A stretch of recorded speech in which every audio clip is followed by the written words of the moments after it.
Hello, first round fantasy fans. Welcome in. Thank you so much for coming.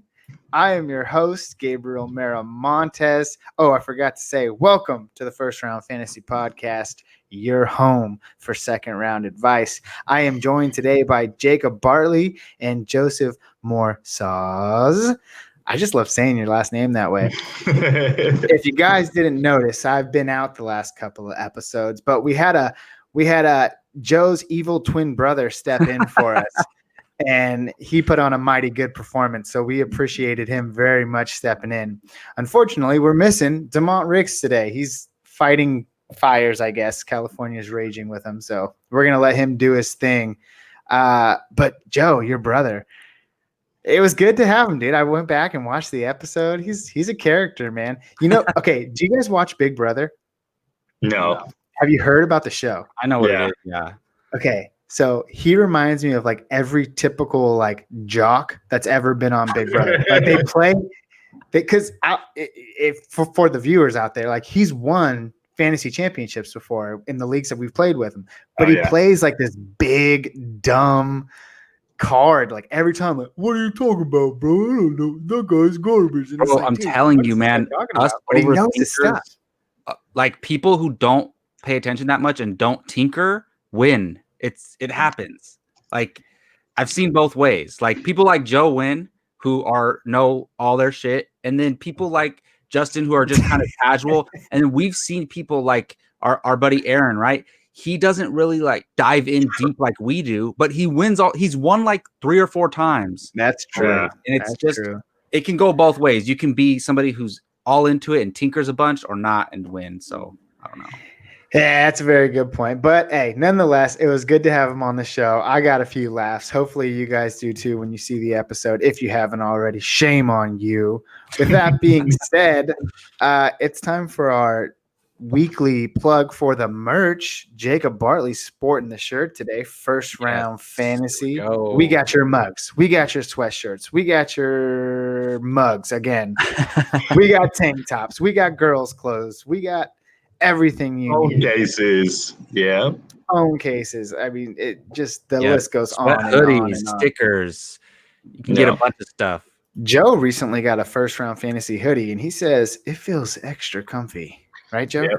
As it starts getting a little bit colder around here, we're still in the hundreds, 90s, hundreds. But once we dip into the 70s, 80s, I'll be rocking that all the time. Yeah, I definitely need to get one. So, yeah, go to tpublic.com and just search First Round Fantasy, and you can find it. Sweet. And last but not least, before we get into today's show, we are everywhere, guys. Spotify, Anchor, Apple, whatever podcast they are, Google Podcasts. Except, hold on, Google Podcast is playing, man. I gotta go. I gotta talk about. You know what? It's not working. So remember, like a week ago, I forwarded you the email and I said finally, right? Because I use Google Podcasts. Yeah. It's not working. I can't find us on there when I click the link. So there's something wrong. I got to figure it out. But anywhere on Google Podcasts. If you're listening right now, just know that you can search us up on Google Podcasts. I'm making it a priority for them to fix this issue because we're the hottest thing coming since Joe Rogan's podcast. And people need to hear this, okay? Go to Spotify. I'm gonna start listening to Spotify now since. Well, we can't not just diss Google when we're saying we're on there and like, nah, screw Google. What do you think is we're on YouTube, which is Google owned. Yeah, true. You know what? They don't we're moving on. Today we're talking about the NFC West. Tons of fantasy talent in this deep division. And we're starting off hot because we got some of our boys' favorite team, and that is the San Francisco 49ers. Yeah, and Joe's a Cardinals fan, by the way. He's just jumping on the Cardinals bandwagon. That's his team this year in fantasy. I feel like every year you got to like rally around one team. That's your team this year. Yeah, it's my fantasy team, but you guys know who I'm rooting for to win the Super Bowl. Quest for 6, baby. Speaking of the Super Bowl, the Niners made it there last year. They just couldn't clutch it out. But they did have a beautiful season, 13-3. And We're getting right into it because we're talking about one of the most difficult backfields to project, and that is the tandem of Raheem Mostert and Tevin Coleman. Currently, Raheem Mostert's going in the 5th round, 10th pick at the 6th turn, and Coleman is going in the 10th round, first pick around there. We talked a little bit about it before the show, guys, and Jacob and I have talked about it previous times on other episodes where it's like last year, same amount of carries, 137 for both of these guys, and Raheem Mostert was just more productive, and he came on towards the end of the season and into the playoffs, which means he's more relevant in our fantasy minds going into this year. So, I mean, to start us off, I believe most people are wanting Raheem Mostert on their team, and that's why his draft capital is so high. Who are you guys thinking about this year? And I mean, we talked about it a lot, and the thing is, people have recency bias, right? They saw what he did at the end of last year. They saw what he did in the playoffs, and I think a lot of casual fantasy fans think that he's RB1 potential. And hey, I don't want to talk crap about my team that I root for, but I don't think they're gonna produce an RB1. I don't think they really ever will. Maybe, hey, I heard people say Mostert could get 16 touchdowns on this team. Very possible, but I just don't see it. I like them both as flex plays. And if I get one, I have to draft the other, in my opinion. But I'm not looking for them to be either of my starting 2 running backs. Mm-hmm. Joe? That's fair. I mean, I just talked about this right before we went into the podcast, but I want to mention it for the podcast fans. Both of them had 137 attempts, which we already talked about that. Obviously, Mostert did great with 5.6 yards per carry. Tevin Coleman wasn't awful. 4 yards a carry is not bad. And Breida's out of here. 123 attempts, 623 yards. That's going somewhere. I like both of them. I'm not necessarily sure that you got an RB2 in both of them, but I think Mostert has RB2 potential, and Tevin Coleman is an easy flex play. Guys, the Niners run the ball. If you give each of these guys 15 carries in a game, which is not unheard of for 2 guys now splitting the backfield, on a run-heavy team.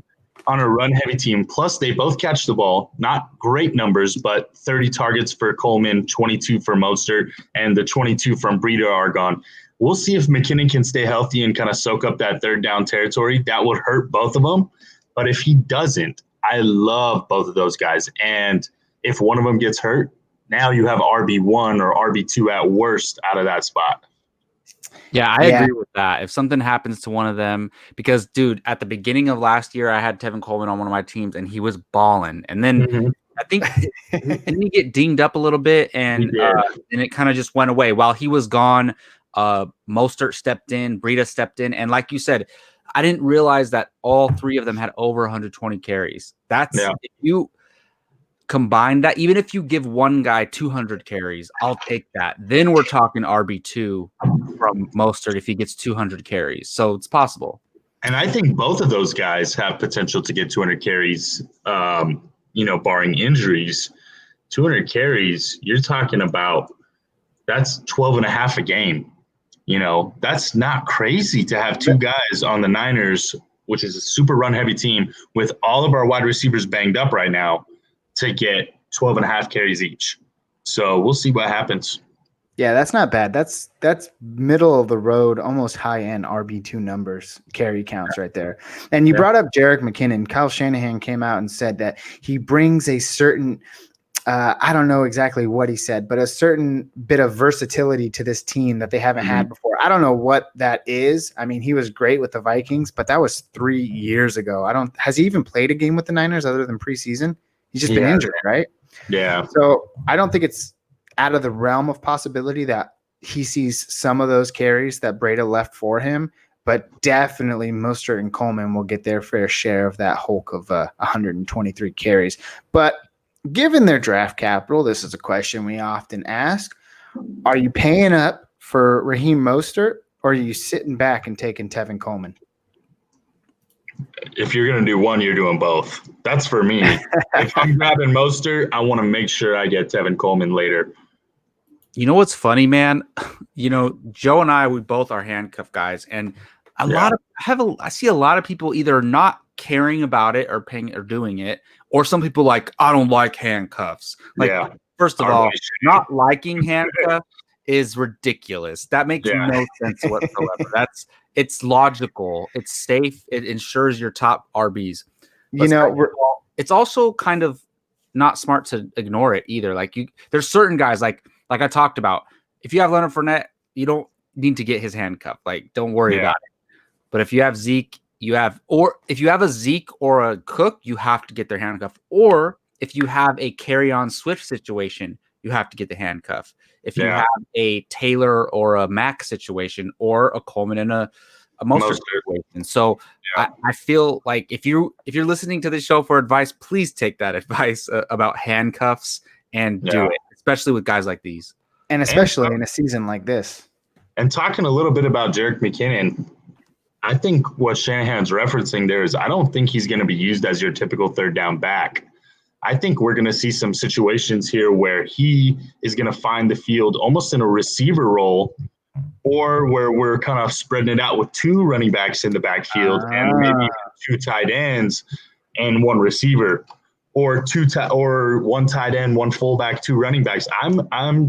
Kyle Shanahan gets the most out of his guys. We saw that with Juszczyk last year. We've seen that with other guys. I think we're going to see a situation where he's got some value if one of those guys goes down and he stays healthy, is going to even be boosted. But he could even have some 4 catches. You know, if you're in a super deep 14-man league, I don't even mind you grabbing McKinnon just in case he starts getting 4 or 5 catches a game if you're in a 14-man PPR, you know? Most definitely. And I'm super glad that you brought that up. I mean, given the circumstance, I mean, you're looking at the 49ers, who are the run heaviest team in football. Mm-hmm. And yet they're just one of those teams that you could never prepare for, even though you knew what was coming, because Shanahan is so versatile and how he changes how he changes that line and the sets that he puts out there. So very, very intriguing to me. But it seems like you guys want them both if you're taking them. I'd have to agree with you there. Definitely, it looks like either one of them any given week, like we saw last year, could be that guy each week. And I don't know if you're going to get both of them blowing up on every given week. So it's nice to have either one. Plus, if one of them gets injured, you know that you have a sure thing in the other. Moving on to the wide receiver position, Deebo Samuel injured. Jacob, you're our injury analyst. Is he looking like he's going to start week 1? I know the last week I had mentioned that I think he was missing like the first 2 or 3 weeks of the season. Are you calling me the Stefania Bell of this podcast? Dude, I knew you were going to say that. I'm giving you that label, bro. But no, I'm not necessarily the injury guy, but the thing with the Deebo Samuel injury is, look, he could open the season on the PUP list. That's very possible. Then he has to miss the first 6 games. So I don't know if they've already declared that he's going to be on the PUP list, but if he is, he can't return until week 7. So here's what I'm thinking with Deebo. Like, obviously this dropped his draft stock tremendously. If he was never injured, I guarantee you he'd be going in like the 4th round. Because people were so high on him. Not just because I'm a Niners fan, and I haven't talked about it much with you guys, but I actually freaking love Deebo Samuel in fantasy. What he did at the end of last year, he was killing it at the end of last year. And for me, look, every league you play in, no matter what, you have at least one IR spot. People who, like us, we all manage at least one league, and we're putting 2 IR spots because, especially for COVID, because any player that gets the COVID-19 tag, they are going to be able to be switched down to the IR spot. So for me, I did this in a league already. What I like to take Deebo in the 10th round because he's dropping there, stash him in my IR spot, and then when he comes back, you have a solid wide receiver too. So that's how I'm dealing with Deebo, but I just got banged up too. So look, this wide receiver core is get tore up right now. Yeah, you're digging into that Dante Pettis, Trent Taylor realm of wide receivers, and they just look gross to me. But given Deebo Samuel, so Jacob, you brought up a good point. You're willing in a redraft league to possibly pick up Deebo Samuel in the 10th round and stash him there, right? Hold on to him. Let's just say he gets put on the pup. oh, well, he'll be great in 6 weeks. Let's reconsider that given some players going around that same draft capital and see if I can change your mind. So, Jacob, Deebo Samuel or Tyler Boyd? Tyler Boyd. Joe? I'm going Debo. And the last one, it was more so for Damon because he's the hype train of this guy, and that's Deebo Samuel or Deontay Johnson. Deebo Samuel for sure. Yeah. But the thing is, in this 12-man calculator, he's going 6.10. So that is probably actually like the 8th round because you add 2 extra spots every round. So he's more going in the 8th round. So that might be too high, but still, when I'm looking at it, I'm like, am I going to take this flyer? Which the thing is Tyler Boyd going in the 10th round? Well, Yeah, I'm on fantasydata.com. Tyler Boyd's 82.5 and Debo's 91. Okay. So they're around apart or so in a 10-man league. Yeah. So I think Boyd's going to be the number one option on Cincinnati, and they're going to be either playing down or playing in shootouts. So and he's healthy going into the season. So that's what puts the edge. If they're both healthy, I'm taking Deebo. But considering that, I'm taking Boyd. We'll touch a little bit on it. You mentioned how Brandon Ayuk has now come down with the injury concerns as well. Before that, he was getting a lot of praise from head coaches regarding his route running, his maturity level. They were talking about putting him in that wide receiver 1 role to start the season. I mean, that's insane given that offense and Deebo Samuel saw really good numbers as the number 1. So given that, let's just say hypothetically he's ready week 1. His value is obviously going to start skyrocketing here pretty soon. I know most of us have already drafted in a number of leagues, but I think his value is going up. Right now he's going like the 13th round or something like that. But I don't know. How much faith do you put in the rookie now dealing with injury concerns? I think the Niners, I'm not sure how much of a risk you want to take on those wide receivers. In the 13th round, that's awesome value.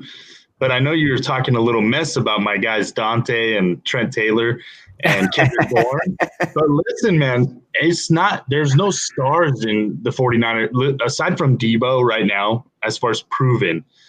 The rest of this order is kind of shaky. And I think we all went into last year thinking, oh, Dante Pettis is the guy. He had a great end to his rookie season and then completely flopped last year. And then by the end of by midway through the season, he's not even getting snaps. And now the coaching staff's talking him up. Trent Taylor was a guy that the coaching staff loved, everything that he could do. He was like a Wes Welker for those guys, obviously a poor man's Wes Welker, but they loved him. And I'm not sure from a fantasy perspective, this team wants to win. They're not going to feed Deebo, even himself, 10, 11, 12 targets. He might have some big plays just because his yak is amazing. But I think Kendrick Bourne, he's the red zone guy. He's always kind of been that guy. And Ayuk and Samuel are kind of the yak guys. But Trent Taylor is as well, and Dante Pettis. So I think for this receiving core, we need to kind of take a wait as we see approach and wait the first 2 or 3 weeks. And I think a few of these guys are going to solidify themselves. I just don't know who. I don't. Kendrick Bourne is still young. He still could improve. I know he said a target of his was to be 1,000-yard receiver this year. And last year, whereas he was not even close. So we'll see. But he did have 5 touchdowns last year, and I think he'll improve on that and probably be a 600-yard guy. So I don't know what's left. Yeah, and we're talking about all of these guys as if they're sort of glorified substitutes while Deebo Samuel is out. So we do have to take them with a grain of salt. But, you're right. Given that someone will be gone for 6 weeks, there's potential there for someone to have fantasy value. It's just a matter of, hey, which one are you willing to bet on, right? For what it's worth, we play in Yahoo leagues. We're not afraid to admit that. Yahoo has the best platform out there right now. Love ESPN in general, but I just like Yahoo's platform. So the thing, for what it's worth, our Dynasty League it's a PPR and it's a 10 yards per point. So a point per 10 yards for wide receivers. Going into the draft before his injury, Ayuk was projected for 14 points a game with Deebo Samuel out.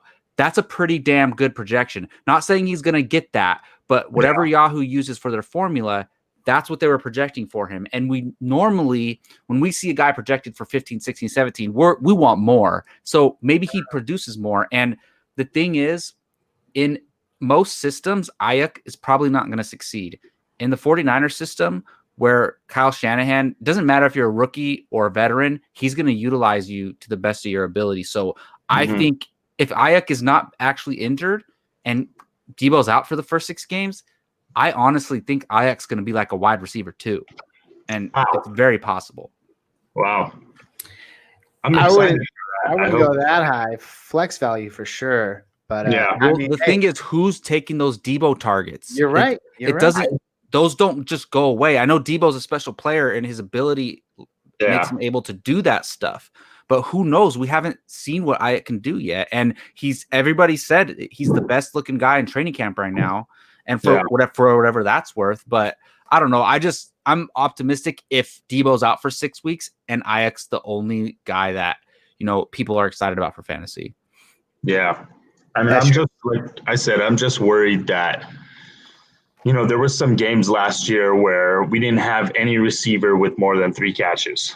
And that wasn't too crazy, true, It's just, so when you have Mostert, Coleman, McKinnon, maybe not even Debo, but Brandon, Bourne, Taylor, Pettis, Kittle, Reed, maybe even Dwelly, he started to see the season towards the end of the year. It's a lot. No superstars other than Kittle, but a lot of guys who can make plays. And Shanahan does not care about fantasy. He wants to win, and he doesn't want to get anybody hurt. So yeah, I'm a little bit weary about them from a fantasy perspective, but we'll see what happens. Definitely. All good points. And you brought up Kittle, Joe. And although I don't want to spend too much time on him, I do have a question directed specifically to you, Joe, because we've talked about it before on the podcast. I mean, Kittle arguably going right now, later end of the 2nd round, early 3rd round. We talked about QBs. We talked about tight ends and how, man, those upper echelon guys, we kind of want to pass on them. We kind of want to wait on them. We'll just pick up someone later. And although that might be true for us, Joe has a special ability to get his guy. And if he enjoys watching Kittle being taken in the 3rd round, he's going to feel that much better about himself when he's able to trade some pieces and still end up with them. So my question to you, Joe, is because I think I already know your answer, you probably won't touch him late end of the 2nd round, early of the 3rd round, as we've previously talked about. But you will, and I've seen you trade for players like that, the Lamar Jacksons, the Patrick Mahomes, the George Kittles, the Travis Kelce's.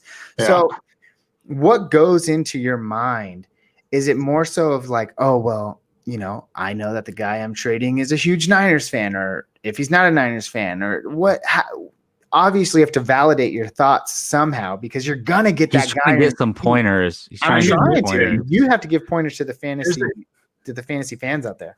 There's a couple of things. Number one, absolutely, you need to know who you're trading with. Mm-hmm. If we saw this in the draft that we just did on Saturday, Shane is a Raider fan. I had a chance to take Ruggs. Oh gosh, I wanted Judy. I ended up getting some draft value out of just taking Ruggs, trading him for Judy, and getting some value later in the back end. So that's one thing. Number two is I'm a fan of playing. I don't go and say, I need Kittle. I'm going to make any offer I can to get Kittle because I like Kittle. I look at everybody's team and I say, okay, this guy's a little bit weak at running back. He'll probably overpay for one of the guys, and I'm a little strong on running back. He'll probably overpay for one of my guys. So I think my strategy is don't be so one-sided. Don't say Diggs is my target. I'm going to do whatever it takes to get Diggs, because the guy who has Diggs may not have other wide receivers. But there may be another guy who has a Tyler Lockett, and that's his 3rd or 4th guy, and so he's willing to get rid of him for much cheaper. So know who you're trading with, know what they need, and put out a fair offer. I hate when people come to me and they give me a trash offer because I'm a Niner fan, and they say, hey, bro, Debo Samuel for Juju. Just an example. It's like, dude, you just killed all trade talks that we can have. You have to put out at least a fair offer to get your guy kind of, hey, that's not a bad offer. Let's work on that, So come out with a fair offer, know who you're trading with, know what they need, and have a plan, That's kind of how I do it. I make more trades than anybody. I think I traded over 100 times between my 5 or 6 leagues last year, which is probably more than a lot of leagues did last year altogether. So, yeah, I'm sorry to say this, guys, but I'm definitely putting you guys into categories today. Jacob's our new injury personnel guide, and Joe's our trade analyzer. Hold on a second. Joe is qualified for that. I'm not qualified to be the injury guy. I have to do work for that and do some research. They don't have to know. They don't know. I have to work for that. Jacob went to Stanford medicine school, something like that. So Joe, I'm cutting that 2-minute segment out and I'm putting it up. I'm gonna be like trade advice from Joe Moore. Yeah, it is indeed certainly good advice, and all of us are enjoying it because Dave was taking notes. You didn't see him his arm. All right, before we move on to our next team, again, just a little bit of time on Jimmy G. He's a quarterback who last year finished as the number 14 quarterback on the year. He's currently going in the later rounds. At the end of the day, is there any given chance that Jimmy G can break the top 10 and be trusted as an every week fantasy starter? I love Jimmy, man. Yeah, I love Jimmy, and Joe and I talk about it all the time. Just in real life, I mean, he's doing what he needs to do for our team. People undervalue him as the NFL quarterback. He's made some clutch ass plays last year. He really did. But he's not going to light it up every game. That's not what our team's designed for. I think he can do that though if he needs to, but that's not what the team's designed for. So with that being said, you just named almost 400 carries between 3 guys.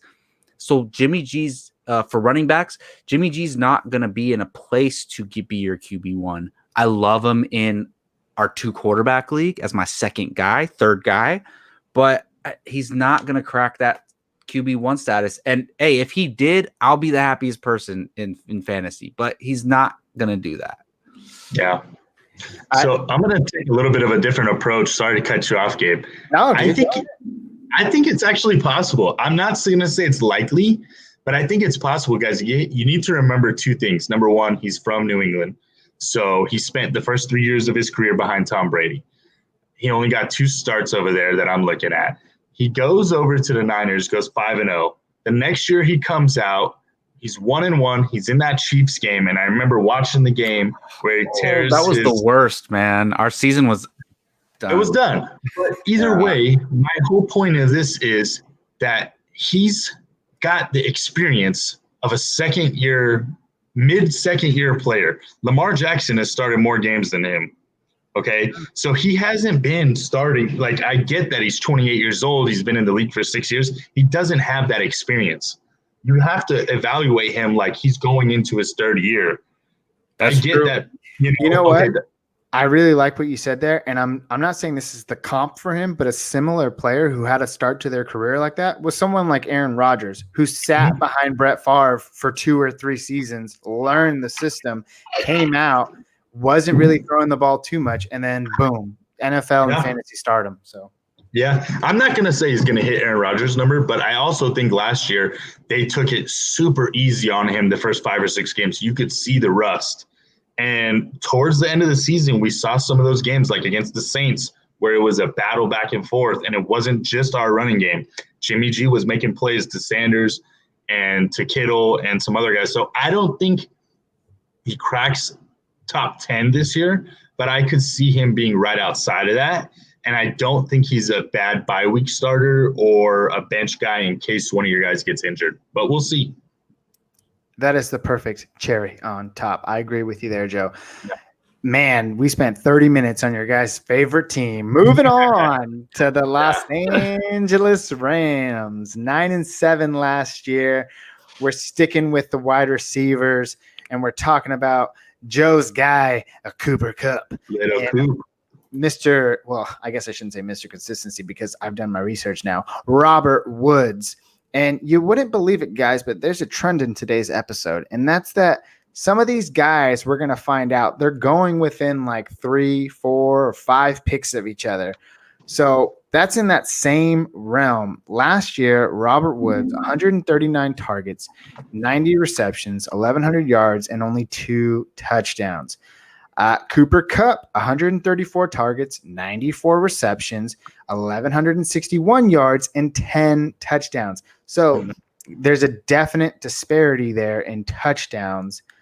But I went in and I wanted to just look a little bit more because Damon and I had previously been talking about Robert Woods, and I was for some reason really high on him. And I'm like, well, he's just way more consistent. Like Cooper Kupp is boom or bust, and Robert Woods is just you're gonna get what you get week in and week out. And then I found out that wasn't the case. So we're gonna play a quick little game here, guys. Okay.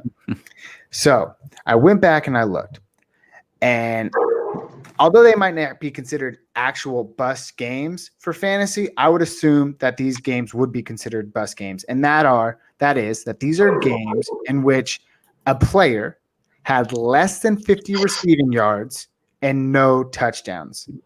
Okay? So less than 50 receiving yards and no touchdowns. Who do you think had more bust games last year? Cooper Kupp or Robert Woods? I'm with you. I would have thought it was Cooper Kupp, but now that you're saying this, I'm going to go with Robert Woods. You kind of hint. If you never would have let up with the thing, I would have said Kupp, but Woods, because I know Cooper Kupp ended the last 5 games of the season with a touchdown in every single game. He certainly did, but guess what? You guys are wrong. I fooled you. Wow. It was Cooper Kupp. He busted 6 times last year. Trust me, I know, man, because I had him. Times last year. I think he might have been the best wide receiver in fantasy, like the first 5 games or something like that. And then maybe under Michael Thomas, but he was definitely like top 3 to start the season. And then he dropped so bad. Like I never seen some zeros. That's another reason why I wanted to look at this, because Cooper Kupp had more bust games 6. I mean, it's only 1 more than Robert Woods.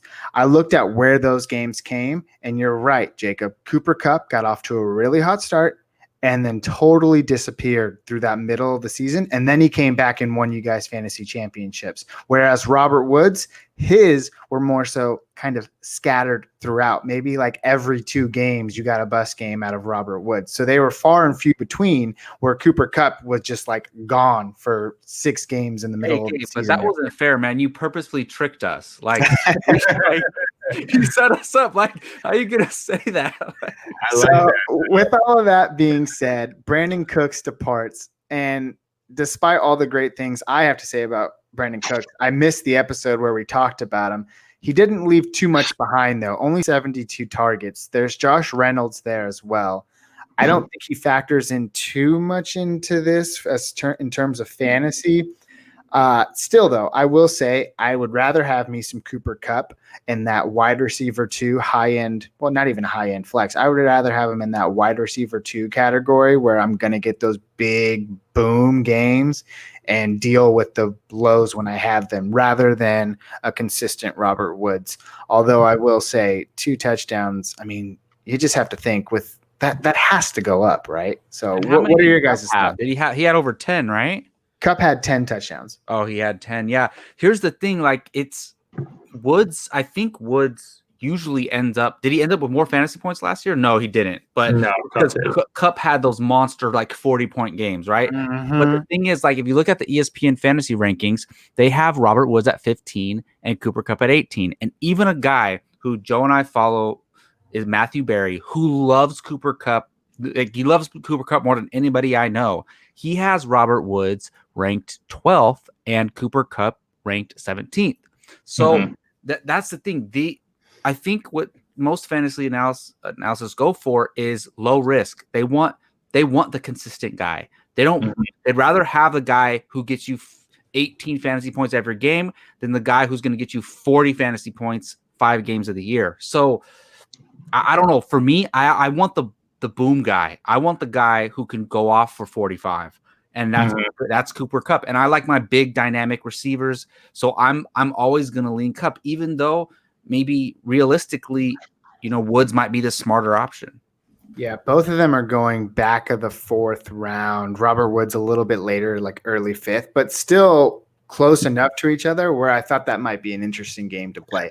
I'm with you, Jacob. I'd rather have Cooper Kupp. I want that high end ceiling where this guy is literally going to win me weeks.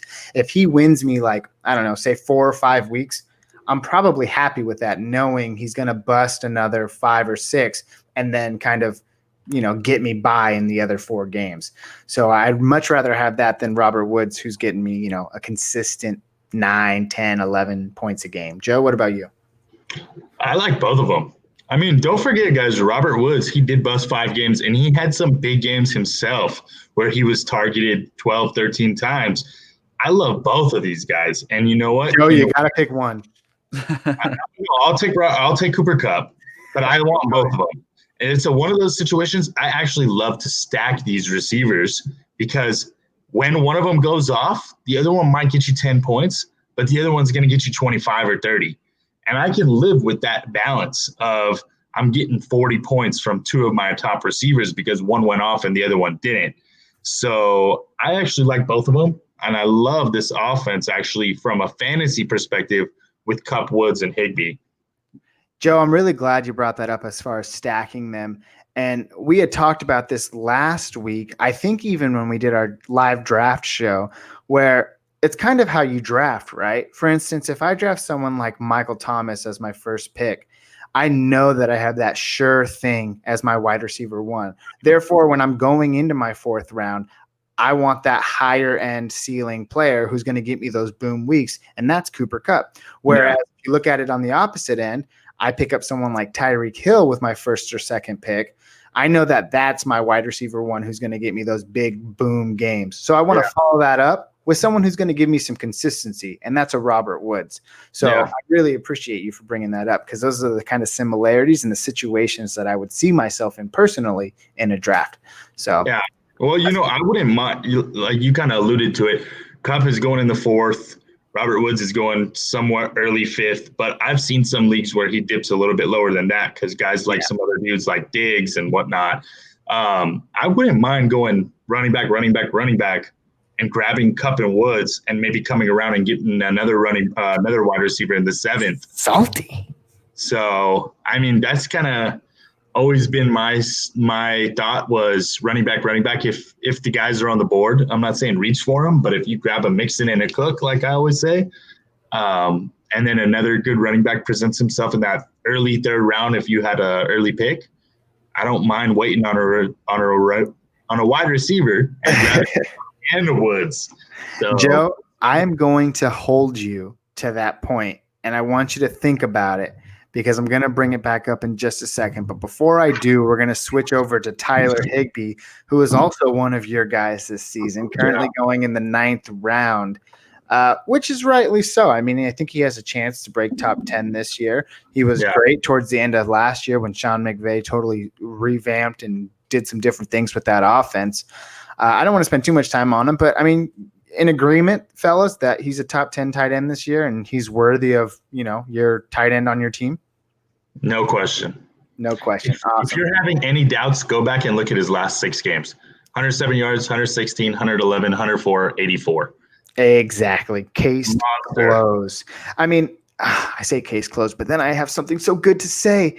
When you think about tight ends at the end of the draft, I mean, after you get past that, the holy trinity, right? The Kelseys, the Kittles, the Ertz, and then even after you get past the studs of last year, the Andrews and the Wallers, when it comes to tight end in the later rounds, it's really all about who you want, because most of the time your guy is going to be there if you want him.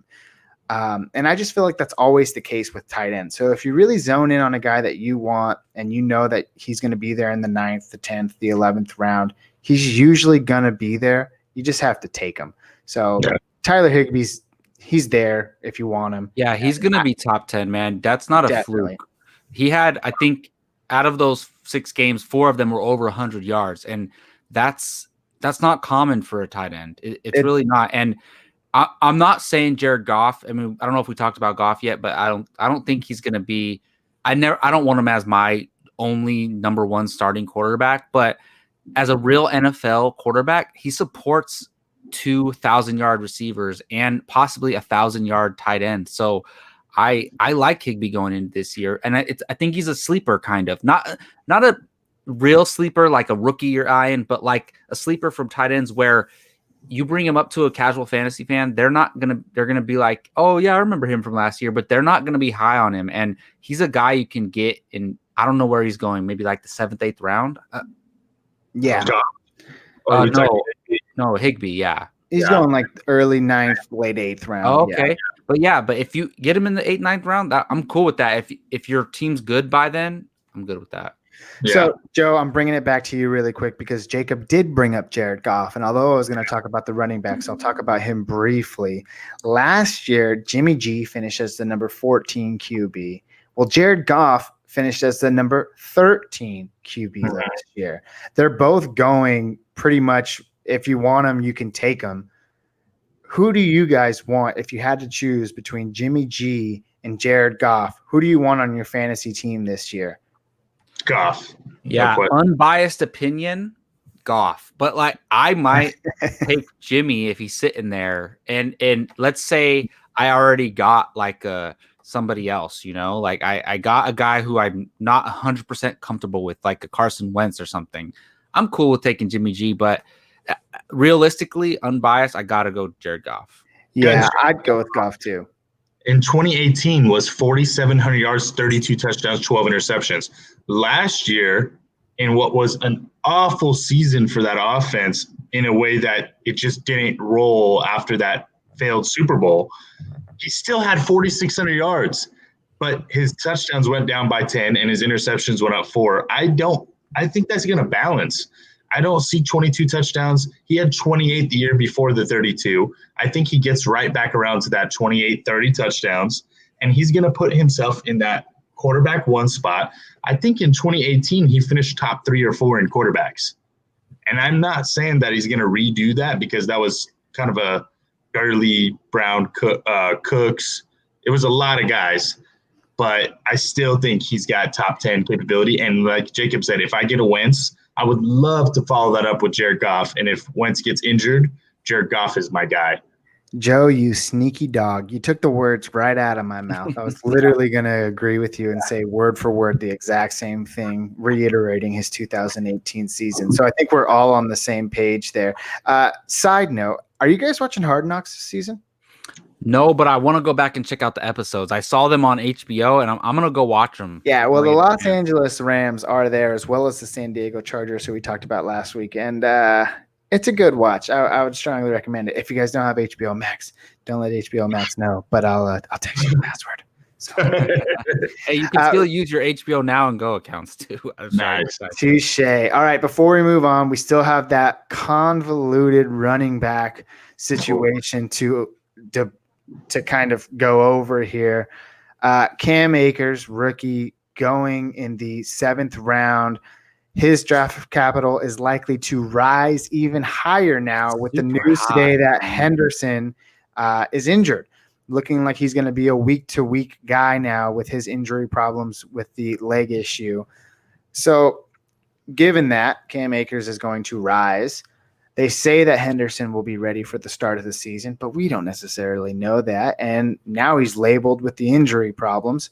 So what do you guys make of this? Because it's one of the most confusing backfields, along with the Indianapolis Colts for me, where I just don't know what's going on, who to take, or how to even figure it out. So what do you guys grab Akers if you end up taking Akers, because don't go into a draft saying I got to draft Cam Akers unless it's a dynasty draft or something like that. Don't just go in there with that, because there's a lot better options for redraft right now.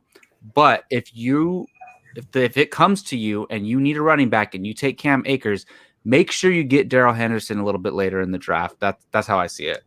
Yeah. Yeah. Go ahead, Joe. I'm going to avoid this backfield completely. I would say so too. His 220 in a redraft. Obviously, dynasty is different. I don't think Malcolm Brown's going to go away. And I think this is a pass-heavy team. They're going to be throwing. I already talked about how much I love Kupp and Woods and Higbee. And I think that this is going to be a 3-headed backfield where they all try to replace what Todd Gurley brought. And I don't love it. and I don't want any of them at their ADP. If Henderson's available, I like his pass catching. If he's available super late, but I'm not targeting any of them. Joe, either you or me need to just leave the show because we're literally clones right now, dude. I was getting ready to say the same damn thing, and you went over there and took it all. So we're on the same page there. I'm avoiding that backfield too. I just in redraft leagues, especially. I mean, obviously in dynasty. I like Akers, but not in the 7th round. What the man? I know I have rookie fever, but damn. And again, that 7th round now, it's likely to go up with the injury news of Henderson. So, I mean, just take a deep breath before you make your decision. Yeah. We got through that one, guys, in like 10 minutes. So we're doing good now. All right, awesome. We are going up north. We're all over the West Coast today, hitting up the Seattle Seahawks, 11-5 last year. We're starting it off with the QB, the man himself, the future GOAT. That's right, I said it. Russell Wilson, ADP, 6th round, number 3 QB last year. I mean, the rumors are, given that they are from Pete Carroll himself, the man who's known to kind of fluff a lot of his talk. But let Russ cook. Rumor has it they're letting Russell throw the ball more this year than he did last year, letting it loose. And before I give it to you guys, he did throw the ball 516 times last year, 4,100 yards and 31 touchdowns. He finished 13th in pass attempts. Now, there were 8 QBs before him, or I should say above him, that threw the ball over 560 times. 4 of those QBs threw the ball over 600 times. That was Goff, Winston, Ryan, and Brady. Oh, I'm sorry. That's 5 quarterbacks. Goff, Winston, Ryan, Brady, and Wentz. So that's crazy. Throw attempts don't necessarily equate to best fantasy quarterback, which is you would think it would, but it doesn't. And look, we're talking Russell Wilson first, obviously. Yeah, and before we do, I just want to bring up the fact that in 2018, mentioned that I said, oh, God, I just stuttered over my words there. Sorry about that. In 2019, he threw the ball 516 times, 31 touchdowns. Well, guess what? In 2018, he threw for 35 touchdowns, nearly the same amount of yards. And guess what? He threw it on 100 less pass attempts, nearly, I think it was 90 something. He threw 427 pass attempts in 2018. So he has proven that he can be very efficient for fantasy purposes. He's one of the best quarterbacks in the NFL. I'm telling you right now, I'm taking him in the 6th round. If I'm not reaching for that Mahomes or that Lamar Jackson type of status, I will gladly take Russell Wilson, especially if I've taken 2 or. I'm glad you're saying that, Gabe, because I got him in the 2nd round of a pick 6 of a 6 keeper league. Yeah, so there you go. That's the 8th round technically. Yeah, I love that. And look, I'm a Niners fan, so I spent a lot of years hating the Seahawks, but recently I've kind of let it go. Pete Carroll, I still not going to talk about him, but look, everybody needs to show Russell Wilson some damn respect. Here's the thing. When they put out that top 100 NFL player things list, I was upset that they put Lamar Jackson at number 1 over Patrick Mahomes. But then I thought about it. First of all, Patrick Mahomes should be over Lamar Jackson, but Russell Wilson needs to be number 1. He should have been MVP last year. I don't know, these voters, and they're professional analysts who know this sport way better than I do. And they choose the best player on the best team. It's the best player who carries their team. That's most valuable player. Russell Wilson is like the LeBron James of the NFL because he can take a team where's this talent? Their defense sucked last year, and they're running. They have Chris Carson, who's I'm coming around on. He's great, but he gets banged up, and they run a lot. Russell Wilson is the man. He's the best player in the NFL. Fantasy-wise, he's top 3 quarterback, top 4 quarterback at worst. I love him. If you could get him in the 6th, 7th, 8th round, gold. Yeah. He's right where I would take him. Yeah. Go ahead, Joe. Not much to say about him. He's one of the 6 quarterbacks. If you get him, you set it and forget it, and you don't tinker based on backups. It does not matter if he's playing the 49ers, you leave him in. And I actually like him even more this year than last because I think the Seahawks I don't see them being that great again. I mean, they were good last year. I don't see them being as good as they were last year. And I think they're going to throw more. That's it. Thank you, Joe, for saying that. You think they're going to throw more because over the last 2 years or so, we've envisioned this team as a run-heavy team. And let's transition to the running backs. First off, Chris Carson, who is going, I don't know, mid-third round, early fourth. He finishes the RB12 last year. But, guys, there are problems brewing in this backfield, notably Chris Carson's injury concerns with his hip surgery and whatnot. They went out. They invested in Carlos Hyde. Whether he stays on the team through the end of the training camp is to be seen. But, I mean, I don't think you invest in a veteran like that to not utilize him at some point. Rashad Penny is likely to start the season on the PUP. Jacob and I were talking about DJ Dallas, the 4th-round rookie that they drafted. He's getting a lot of hype out of camp, given his versatility to not only catch the ball, which it seems like none of them were able to do last year. So for the first time in a long time, I mean, I was a proud Chris Carson owner last year, and that guy did great things for my fantasy team. But I don't know. I'm getting kind of scared of this backfield just given all of these injury issues. What about you guys? I'm going to say it's not a bad backfield, and I'd love to have Chris Carson. But if I told you guys as far as a pure running standpoint, just running the ball, Carlos Hyde had his best running season and his first over 1,000 yards last year. Crazy. He did. Yeah. Wait, he didn't do that with the Niners? No, he is 988 and 938. Oh, man. Good receiving years where he had 59 catches, 350 yards. He had better years than this fantasy-wise in 2017 because he caught the ball more and he scored more touchdowns. But as far as last year, he had his best running year, and I don't think that he's going to go away. And I know that Pete Carroll has his workhorse, and I know he's going to lean on Chris Carson.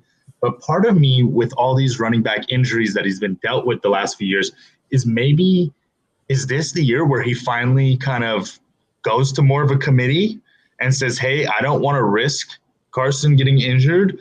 Let's go out and get Carlos Hyde coming off a career year and have him eat up 150 carries or 100 carries and kind of take a little pressure off Chris Carson because they want to win. They're trying to get another Super Bowl for Russell Wilson. Pete Carroll does not care about fantasy. So we'll see what happens. Joe, we are on the same wavelength today. Yeah. I want to bring up something that you had mentioned, and that's the word workhorse. We know that Pete Carroll loves to use his workhorse back. As far as fantasy is concerned, fantasy players cherish those CMCs, those Ezekiel Elliott's, right? We want that workhorse back. Let's play Would You Rather or Who Would You Rather Have? And this is featuring 3 injury-riddled players who are all going around the same round and who were all considered at one point on their respective teams workhorse backs.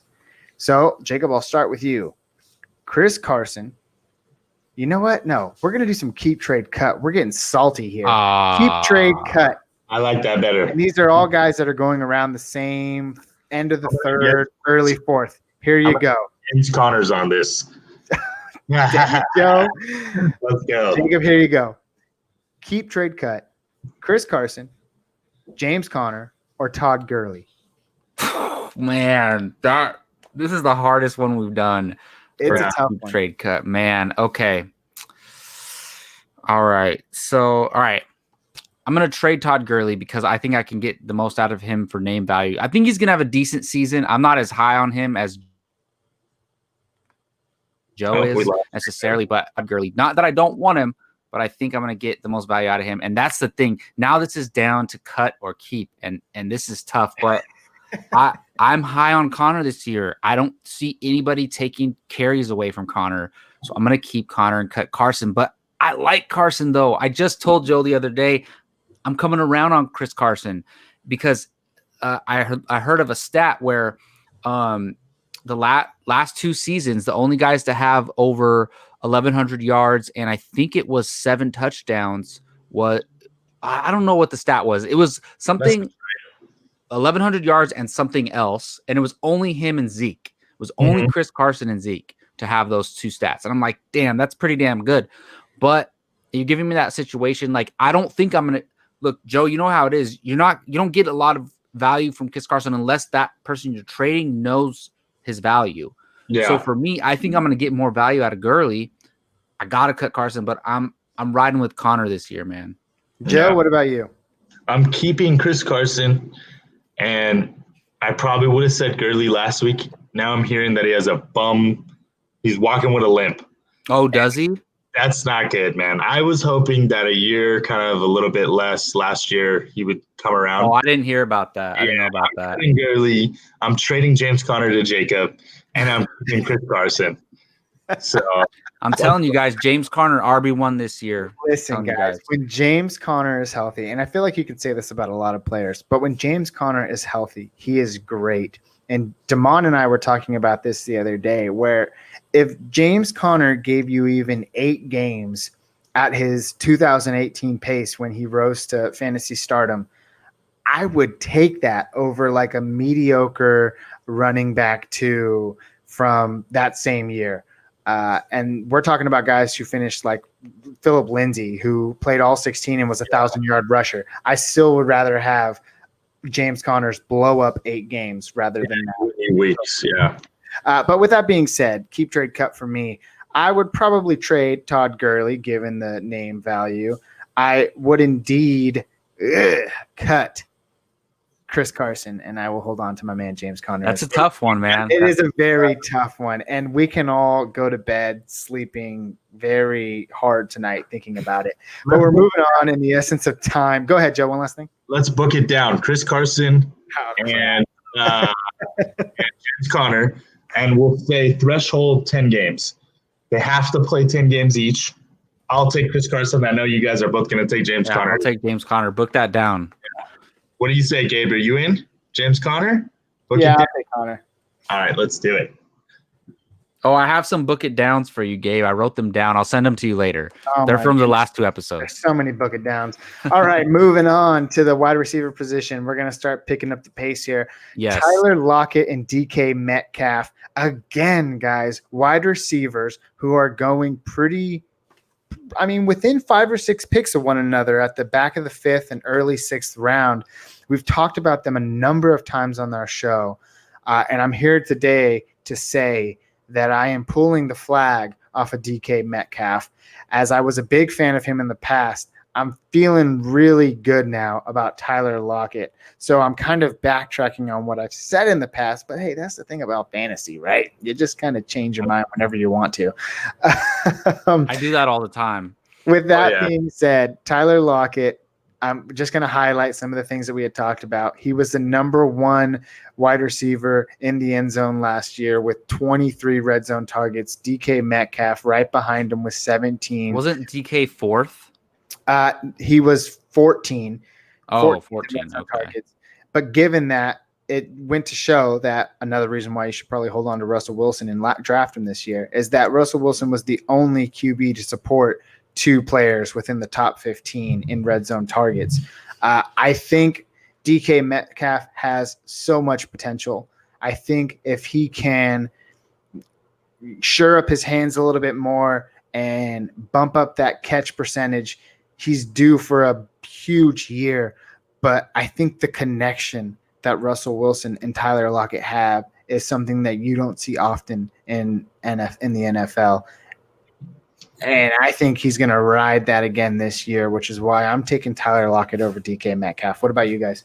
Well, we're talking redraft, right? I'm taking Tyler Lockett, but not by far. But I mean, I got to mention it. If it's dynasty, I'm taking DK Metcalf all day. But yeah, redraft Lockett. Jacob, we talked about this on the last podcast. If I have 5 picks and I'm coming to the spot where Tyler Lockett and Metcalf are there, I'm probably taking Lockett 3 times and Metcalf twice. I don't see that. Oh, yeah. I love both of for them, sure. Yeah. I would switch it up in that case. Yeah. They're close. if you're going to let Russell Wilson cook, as they are now saying out there, all the youngins, I might agree with Joe in the sense that where he's going to stack those Cooper, Los Angeles Ram receivers, I might stack Hey, these I will draft Seattle Wilson, Seahawks. Metcalf, and Lockett and play all three of them All in one three of team them. on one fantasy team. I mean, you brought it up earlier, Jacob. Their defense isn't good. They're going to let Russ cook. Good things are brewing for them. And with that not horrible, but injury-riddled backfield, there's time for some things to happen there that are going to be positive for all three of those players. Yeah. I'm glad we can agree on that because we're moving on to our last team, our hottest team. We all have eyes on these guys this year. They're due to not improve only for the NFL purposes, but for fantasy as well. That is the Arizona Cardinals, 5-10 last year. Who cares about last year? That was last year. That's right. I said it. We're talking about my favorite player this year, my breakout candidate this year. That is Kyler Murray. Baby, I said it. I've said it again. I've said it 1,000 times, and I will say it again today. I am riding. I should just leave this one because you guys are going to talk Kyler Murray, Kenyon Drake. I'm out. I love it. I love the potential there. You don't go out and get the best receiver in football and say, whoa, he's going to play about the same. You know what, Jacob? Hold your horses, okay? Because I'm telling you right now. Top three receiver in football. Top three. Yeah, Jacob, I said hold your horns, my friend. I just think that there's no way that this team cannot improve. And if this team improves, that means that they're improving for fantasy football. I've made the argument for Kyler Murray before. I'll go over the highlights again. He's got another year in this league as a sophomore. He's got another year under his belt in that dynamic Cliff Kingsbury system. He's got an improved offensive line. They've re-signed Kenyon Drake, and they've traded for the most sure-handed football player in the NFL. Not to mention the man runs the ball. He's due, folks. He's due. And I think on one of our first shows, my bold prediction was that this man can take over Lamar Jackson's seat as the number one fantasy QB, and I'm staying by it. What about you guys? Well, that's funny, Gabe, because I offered you Kyler Murray for Lamar Jackson, and you swiftly turned that down. No, I don't blame you at all. He's a baller, man. I don't have much to say. Top 6 guy this year, easily in my book. Set him and forget him, fantasy-wise, easily, especially with Hopkins coming on board. It's not even a question. I love his weapons. I love him as a player. He's another Russell Wilson, and he's getting beefier too. That was kind of his problem. He's not as beefy last year. I think he's going to be 10 or 15 pounds or something like that. That's what I've heard, and he needed it. He needed it so that he can be Russell Wilson, because Russell Wilson, compared to him, it's like a man versus a boy. But I think that'll start to change. Not much else to say. He's gonna. That's a perfect comparison because they're both not they're both not the tallest guys in the world, and normally your great quarterbacks are 6'2" and above, but 6'2", 6'3", 6'4", and taller, but. He's capable. And look, for me, it's the rushing that makes him so valuable. I'm not saying he's going to rush for over 1,000 yards like Lamar Jackson did, but he's capable of it, though. Yeah. The thing is, he's capable of that. So I'm not as high on him as you guys are. I think he's top 10, lock in top 10, but I think he's more in that number 7, 8 range, but he's still great. I'd love to have him on my team, but I'm never going to reach for him like some people do. Most definitely. And although he will not rush over 1,000 yards like Lamar Jackson did, he still threw for more. I think he threw for over he's a better thrower than Lamar Jackson. That's the Lamar thing Jackson. That evens it out. With saying that, it's not out of the realm of possibility to say that he's going to surpass that by a fair amount this year as well. So those passing numbers will improve. Mm-hmm. I mean, it's just set. There's not much to say here, guys. If you're listening to me, you're taking Kyler Murray. If you're listening to the other guys, you're taking Kyler Murray. And if you're listening to Damon, you're listening to the wrong guy, okay? That's just not where it's at this year. Moving on, Kenyon Drake, ADP currently going in the first few picks of the second round, finished as the RB17 last year. He spent 8 games with Arizona, 123 carries, 643 yards, and 8 TDs. Guys, if you put that on a 16-game pace, he was going to touch the ball 300 times. That's Derrick Henry volume. Not to say that was going to happen if he did play a full 16. That was also 1,400 yards on that same pace and 16 touchdowns, which puts him up there with Derrick Henry. So crazy to think that. Obviously, I don't think we should expect that from him this year. That's probably not going to happen. But that pace is reassuring, to say the least. I think he's good where he's going. I think he's a locked and loaded top, 10 or 11 running back this year for fantasy. You guys want to go any higher than that? Maybe like top 7? I don't know about that. I say top 15, but I don't know if you guys want me to be the injury expert. He was walking in a boot today. I don't know how you feel about that, Joe. Look, I like Kenyon Drake as my second best running back on my team. That's all I'm going to say about it. But I want Joe to talk about this guy as his man. Listen, I've been the most anti-Drake guy since he's been in the league. I've profited so many times by trading him to other people who are higher on him than me. And the roles have reversed this year because he's out of that hellhole of Miami that cannot run the ball, and he's in Arizona. And they have an amazing young coach. They have an amazing young quarterback. And they just went out and got, like Gabe said, my favorite wide receiver in the entire league, DeAndre Hopkins, my ride or die the last 5 years. So I love him. I'm going to go as far as to say I'm not sure I would draft him there because, again, when I draft, I'm thinking ahead of how can I trade this guy sometimes. So I just traded last weekend Derrick Henry for Drake and a pick. And that was in a dynasty league. But in a redraft league, I like Drake more than Henry. And I would take Henry over Drake because I'm not stupid and I'm going to go and get some value out of him. But I would not be opposed to taking Henry and going and moving him for Drake and upgrading a wide receiver in the process. So I love him. What more is there to say? In 8 games, like you said, he has on pace for 1,300 yards. And then you don't even factor in the receptions where he had 28 and 171. So he was on pace for 60 receptions and almost 350 yards. Obviously, I don't expect that to hold because they did bring in Hopkins. So I don't think he's going to have as monster of a year as he did in those 8 games.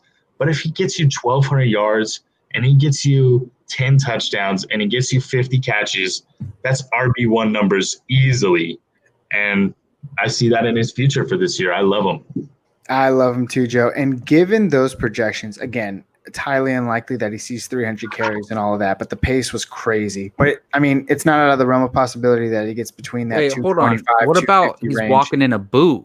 Hold on, think about Jacob, that? I'm getting there. Okay. I definitely think he gets to that 225, 250 range, which puts him in workhorse territory. And it's important to mention that Chase Edmonds is a valuable handcuff. He moves into that realm of valuable handcuffs. He was no slouch last year when he took over for David Johnson. Yeah. So keep him on your radars in the later rounds of drafts. To bring up your point of his injury concerns, I did see a tweet from Kenyon Drake today saying specifically this. No worries, I'm good. Well, he said something along the lines of, guys, I was in a boot at the same time last year. And essentially, look what happened. Now, we don't know what's going on just yet, but the guy's pretty confident if he's going to go out there and roll a tweet like that. So I'm all in on Kenyon Drake. I love what Joe has to say about him. I like how you mentioned Chase Edmonds. In that league that I traded Derrick Henry, I went and drafted Chase Edmonds. Yeah, I think he's a very valuable handcuff. He's another one of those Pollards and Madisons where you have to have him, I think. Have him, yeah. Definitely. I mean, and this goes for essentially every workhorse back in the NFL, where if you have a running back who is getting upwards of 250 carries, you can't just say that if he goes down, they're going to just turn to a committee. It hardly ever happens that way, that quick. So generally the next man up is going to get that same workload. We saw that from Wayne Gallman a few years ago, or last year when Barkley went down. And we've seen it a few times. So, and Madison. So again, handcuffs are more valuable than ever this year. And Chase Edmonds, again, is no slouch. Moving on to our last position, that is the wide receiver position.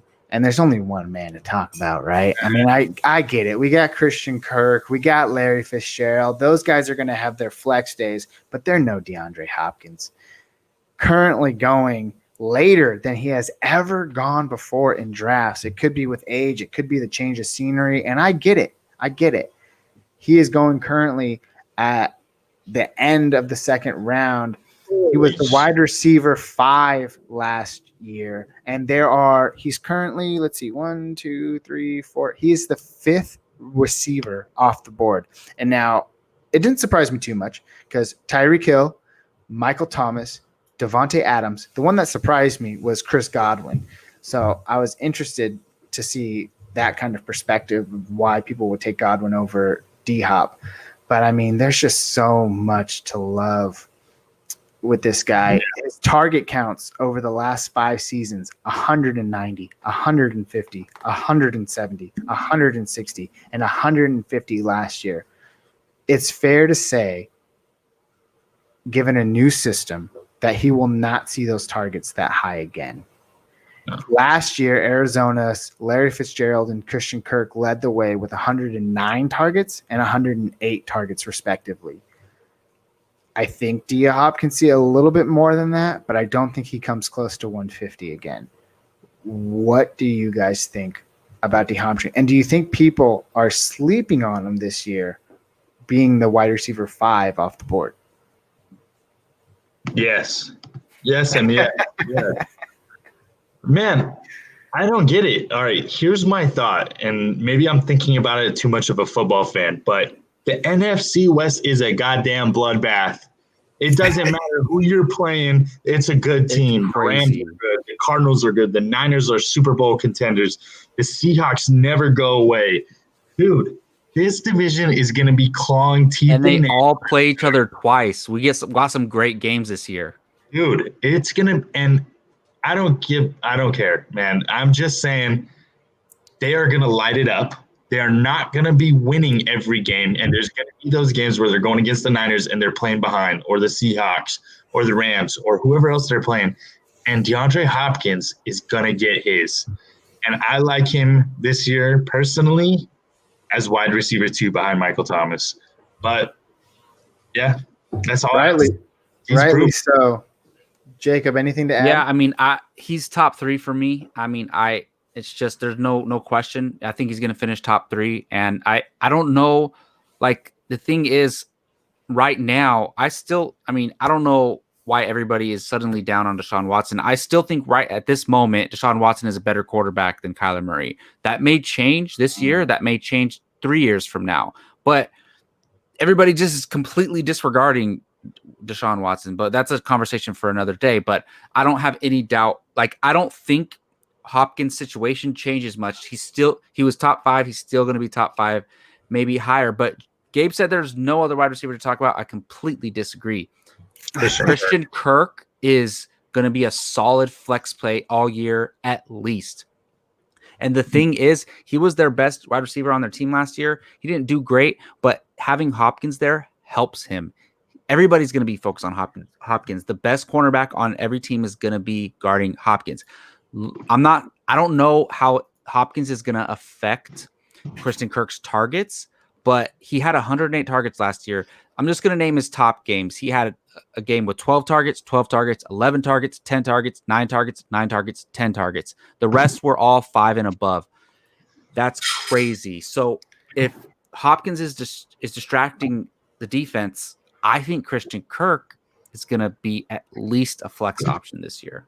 Jacob. I apologize. I was so hyped to get to DeAndre Hopkins is 10 times better than him. But I'm not saying that Christian Kirk and Larry Fitzgerald are not relevant. I think both of them hold very high flex value, and I think it's about time. I don't know about Fitzgerald. He's a legend, but I don't know about Fitzgerald. I think it's about time for Christian Kirk that we put him in to that Michael Gallup, Calvin Ridley type of category where you have these number 1 receivers. Don't sleep on Kirk, Joe. Watch. You have these number 1 receivers that take away so much pressure, like Juju with AB and Gallup with Amari Cooper and Calvin Ridley with Julio Jones. We've seen it time and time again.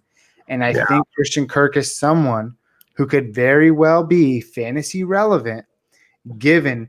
And I don't think it's just DeAndre Hopkins. You say don't sleep on Larry Fitzgerald. Fine. He may not be the most fantasy relevant player this year, but he's damn sure going to be a sure thing for that football team when they need him on 3rd and 4, 3rd and 5. So he's a real football player. Yeah, he's important. He's an important part for that team, but it translates into fantasy as well. So Christian Kirk is someone definitely to keep an eye on. Listen, man, Christian Kirk, had they not went out and got DeAndre Hopkins, he's in that wide receiver 2 conversation. Yeah. No question in my mind. He's up there because he's trending in the right direction. This is only coming into his 3rd year or 3rd or 4th year, but I think it's his 3rd. And he missed 3 games last year and still had 110 targets. He was trending towards wide receiver 2. You go out and get DeAndre Hopkins, and I want to bring up a point that Gabe keeps doing. I am not going to sleep on Larry Fitzgerald putting his stamp on this football team. It is a young team, and he knows how to get open. I don't care if he's 37 years old. He's one of the GOAT wide receivers, and he's not going to get 110 targets, but he's going to be a factor. And even if he's getting 80, DeAndre Hopkins is going to get his 130. And so I think DeAndre Hopkins is going to eat from both of those guys. And so for that reason, unless you think Fitzgerald is all of a sudden going to be a 30, 40, 50 target guy and he's going to kind of fall by the wayside, I don't think there's enough for all 3 of them. So I'm not saying Kirk is a bad guy to have on your team. He's a fantastic player. He's going to have his weeks, but I'm not sure that they can support all 3 of those guys. I like Hopkins, and I'm taking Kirk as a bench wide receiver, not a solid flex play for me. Whoa. Yeah. Can you hear Gabe? You're muted. I see the mute next to you. Oh, you muted yourself. Maybe if Larry Fitzgerald goes off and rides into the golden carriage into his sunset next year, we see Christian Kirk take that step. You bring up some good points regarding this year, though. There may not be enough to go around, but I do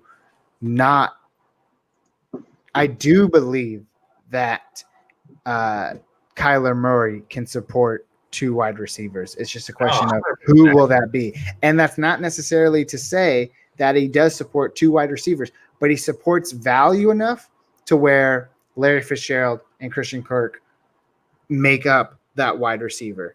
Do you guys understand what I'm saying? That's kind of a weird analogy to end the show. I couldn't agree more. Okay. If you didn't have Larry Fitzgerald, I still love Kirk as maybe even a wide receiver 2. I do. I could see him having a Juju type of a year where Antonio Brown was the guy and Juju still was very much fantasy relevant. But with Larry Fitzgerald, I think I agree with you. You're going to have weeks where Fitzgerald gets 15 and you're going to have weeks where Kirk gets 15. But I know Hopkins is going to get me 15, 20. So I think that's your safe bet. Yeah, I mean, I need to take my own advice because I already have I'm in a few leagues and I don't roster Christian Kirk. And he's mostly on the waiver wire in all those leagues. And the thing is, I guarantee you he's going to be a guy that nobody drafts. And then all of a sudden, you're going to see this consistent, steady play, like over 10 points a game from him. And you need a guy, and he's going to be picked up by a lot of people. I had him. I rostered him a lot last year, and I was waiting for him to blow up. Never happened necessarily, but I'm telling you guys, he's one of my top sleepers of the year. Hey, Jacob, really quick. Do you see what I'm doing? Taking notes. I've already picked him up in 2 leagues. Good luck, boy. And with that being said, we are done with today's episode. I hope you guys enjoyed it. Be sure to follow us on Instagram, Twitter, YouTube. We appreciate all the love, all the feedback. And check us out anywhere, Spotify, YouTube, Google Podcasts, and everywhere else where you can one day, right? Thanks again for listening, everybody. Hope you have a great night and a good weekend. We'll catch you later. Take care.